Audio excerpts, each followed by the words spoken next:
carry out as independently as possible so that, we make sure that it's impartial and objective. Any concerns the building could collapse? That has absolutely been a concern of ours right now. That is why we've established our perimeter. That is why we've moved our aerial devices within a safe collapse zone, and we've made sure that anybody that could be in that partial collapse zone or that collapse zone has been evacuated. So we've taken all the necessary steps. Certainly a large portion of the roof has already fallen in, and given the heat, given the age of the building, given the water volume, it is probable that we will have further collapses. Okay, so I will now introduce the Father. Father? Hello, my name is Father Don Byers. I serve as a priest here. My last name is spelled B-E-Y-E-R-S. I've been the parish priest here at St.Annes for 3 years now. And as we heard just moments ago, this is an extraordinary loss, not only to the church community, but to this larger community. St.Annes served the church, and this whole place served the arts community, the community with meals and just care and just really trying to provide a place for this part of the city of Toronto.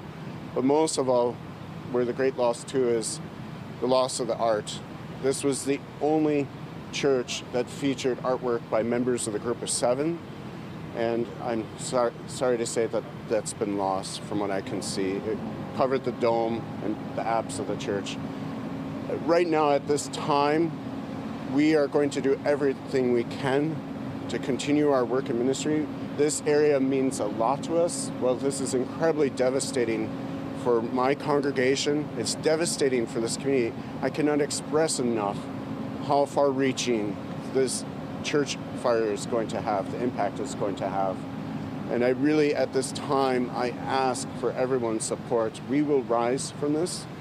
We will come back stronger, and we have every intention on continuing to serve this great community. And please keep my faith community in your prayers. As you can imagine, they are devastated. They're lost. People have been married in this church. People have celebrated some of the most important moments of their life here. And to come on Sunday morning when we were to gather for joy to find this is heartbreaking. It's a challenge, but again, I know for a fact, because of our faith, we will rise again and nothing will stop us. Any questions? My first name? Well, when I first learned, I was getting ready to come here. It was about 8:25 this morning. I received a text message from one of my members who lives nearby, noting smoke was coming from the area. By 8:32, I had calls coming in on my mobile that the church was on fire. At that point, I ran up here, and I got here probably about 5-10 minutes before 9 and saw the flames coming out of the dome of the church at that point. Tell us a little bit more about the art. You mentioned the only church members of the group 7. Where was it, and was that priceless? It was priceless. It was invaluable. The artwork was done by 3 of the members, and I can get that information to you. Right now my mind is sort of tested. It covered the inside of the dome and then inside of the chancel above the high altar. There were other features as well, one on St.Anne and then St. George, 2 saints that are important to us, as well as the great prophets. The artwork was priceless. It was murals, beautiful murals that had covered. They basically looked at the life of Jesus, and they were stunning. They were stunning. Varley, Carmichael, and I'm forgetting the third. I can't describe. They were done in 1923. That not only was the art important, but the church itself was important architecturally. It was one of the rare Anglican churches that was in the Byzantine style, an Eastern Christian style. So it had a real profound symbol to it in the sense that it was a church for all, and that's what we wanted to be. It was built in 1906, and the artwork in 1923. Was anybody here at the time? Anybody staying there, gathering? No one was here. In fact, I'm usually the first one here in the morning to open up for morning mass, and nobody was here. The church was locked, secure, all the lights were off the night before, so it's a real mystery to us how this even happened. We're not even sure. Yeah. Any other questions? Again, I just have to say it's not only the loss of the church structure.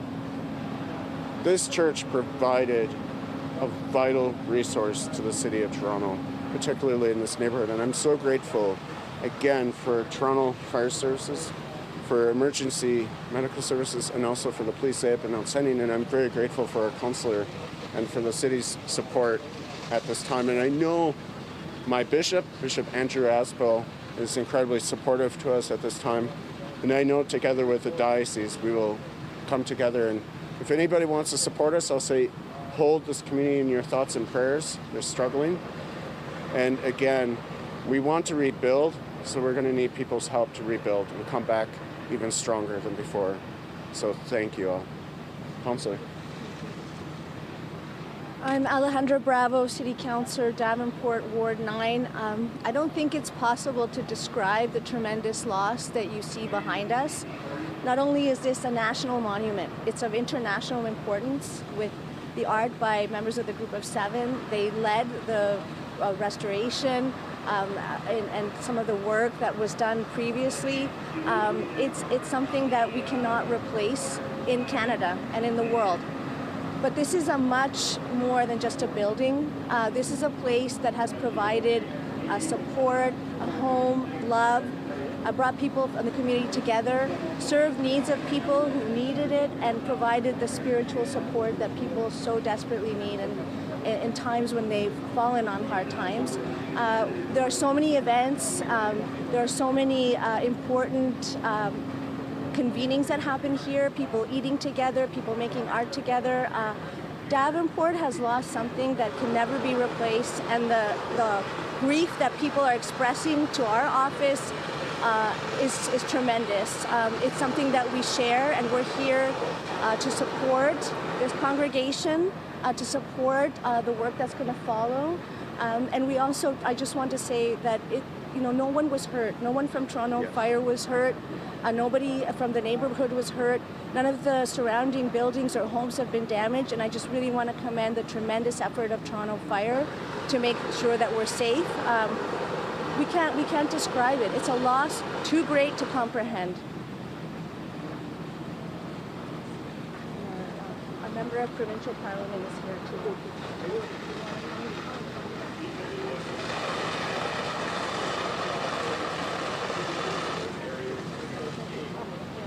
Hi everybody. Oh shoot. I'm Marit Stiles. I'm the member of provincial parliament for Davenport and the opposition leader in Ontario. I'm still processing, having just arrived on scene, but I want to say to the congregation in particular, I mean, my deepest, I'm so deeply saddened by this. I've lived in this community for 30 plus years, and this is not just it's an important place of faith, but it is also an important convening place. It has been a support to so many in the community for so many years, whether we're dealing with people who are looking for shelter or food or companionship, or this is going to be a tremendous loss for the community, but it's not over, because we will rebuild.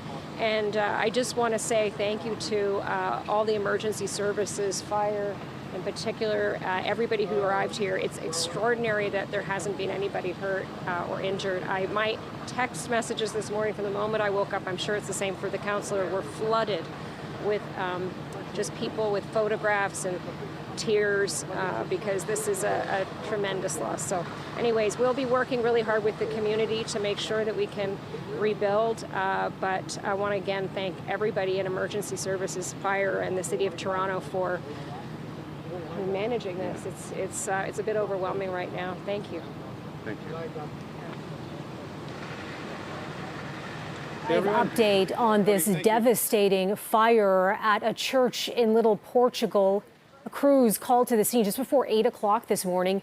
We heard from Toronto Fire Chief Jim Jessup. He said that crews arrived to heavy flame and smoke this morning that engulfed this church. We heard from the parish priest for St.Anne's Anglican Church, just expressing his heartbreak about this devastating loss, not just for the church community, but for the community at large. Also, the artwork that was destroyed inside. Again, CP24 live at the scene. We're going to continue to bring you updates on this firefight. Crews expected to remain on scene for days as they put out those hot spots.